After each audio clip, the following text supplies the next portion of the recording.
Jesus Christ. Amen.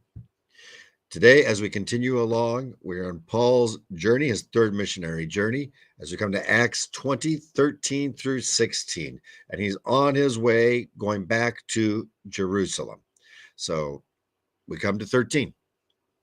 Now, having raised Eutychus from the dead, verse 13, but going ahead to the ship, we set sail for Assos, intending to take Paul aboard there, for he had arranged, intending himself to go by land.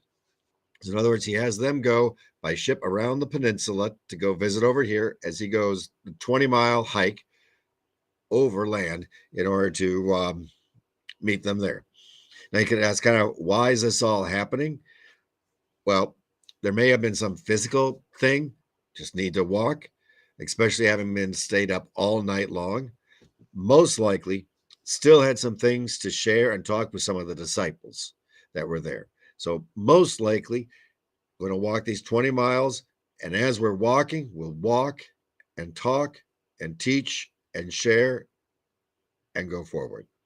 So most likely, so you could spend all this more time sharing and doing the work the Lord had set before him. It's the most likely scenario taking place here. Now, as he goes forward, he goes then by land to meet them over there. And we come to verse 14. And when he met us at Assos, and you can very much kind of see the pronouns here too, where Luke is with the ship going around, and then Paul going over by land met us there. We took him on board and went to Mytilene, and sailing from there, came to the following day opposite Chios. The next day we touched at Samos, and the day after that we went to Miletus. You can kind of just see he's going all the way along. So just kind of giving, and this is how we went forward. Now we get to the why, and that's kind of a key point for today. For Paul decided to sail past Ephesus. So he decided to kind of bypass Ephesus. You can ask, well, why? Well, we're going to get that in a second here. So that he might not have to spend time in Asia, for he was hastening to be at Jerusalem, if possible, on the day of Pentecost. So he had a time frame, and he knew that if he stayed off in Ephesus, one of the centers of the Christian church, along with all the other churches that were connected, remembering when we went through the time in Ephesus, they spread out and became kind of a hub for all of those, that if he had stayed there and gone to Ephesus, he would have had a hard time getting back, much less. And so just the delay would have prevented him from getting to Jerusalem on Pentecost, which was his intention. So, however, doesn't mean he didn't talk to the people of Ephesus. But that's verse 17. Verse 17, we'll get to the elders in Ephesus coming to Paul. That's tomorrow. Now, he goes to Jerusalem. Now, remember, as he's going forward, he's got two main things that he's got going with obviously going and sharing and telling and proclaiming and starting new churches. Absolutely.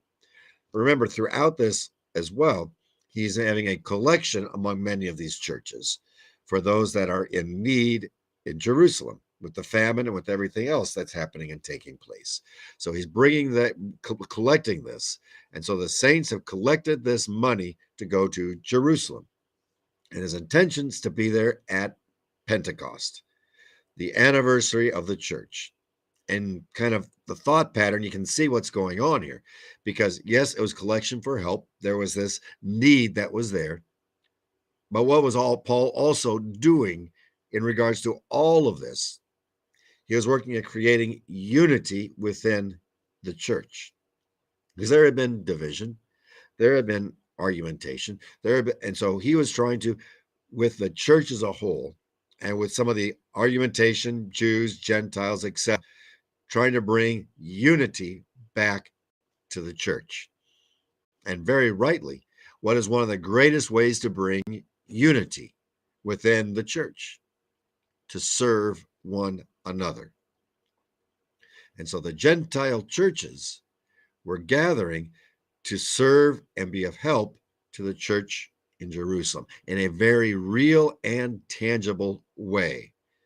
Here, We are there for you as you were there in bringing us the gospel message of Jesus Christ and of the saving grace that God has given to us.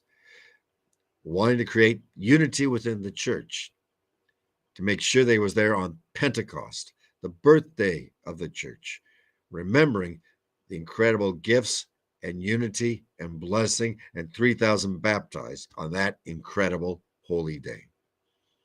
May we as a church today be more unified and serve one another. In that holy name we